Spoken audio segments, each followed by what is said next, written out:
জিরোমিও 29:13 পদে ঈশ্বর বলেছেন, আর তোমরা আমার অন্বেষণ করিয়া আমাকে পাইবে, কারণ তোমরা সর্বান্তকরণে আমার অন্বেষণ করিবে। পরবর্তী পদ, যেটা আজকের বার্তা, তিনি বলেছেন, আর আমি তোমাদিগকে আমার উদ্দেশ্য পাইতে দিব। ইহা সদাপ্রভু বলেন, এবং আমি তোমাদের বন্দিদশা ফিরাইব, এবং যে সকল জাতির মধ্যে ও যে সকল স্থানে তোমাদিগকে তাড়াইয়াই দিয়েছি, সে সকল স্থান হইতে তোমাদিগকে সংগ্রহ করিব। ইহা সদাপ্রভু বলেন, এবং যে স্থান হইতে তোমাদিগকে বন্দী করিয়া আনিয়াছি, সেই স্থানে তোমাদিগকে পুনর্বার লইয়া যাইব। কত সুন্দর একটি বাক্য! বিশ্বাস করুন, আপনি নিজের কাজ হারিয়েছেন, আপনার পরিবার ভেঙে গিয়েছে, আর যদিও সেখানে আপনার ভুল নাই, আপনার সঙ্গী আপনার সাথে ফিরতে চায় না।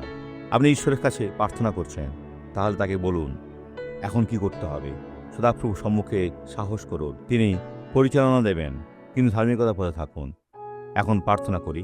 এখন প্রার্থনায় এই ব্যক্তিকে আশীর্বাদ করি, আর সুসমাচারের কার্যকারী হিসেবে এই মুহূর্তে সমস্ত মন্দকে ধমক দিই, আর রোগীর আত্মাকে বলি, যিশুর নামে চলে যাও, আর ফিরবে না। আমেন।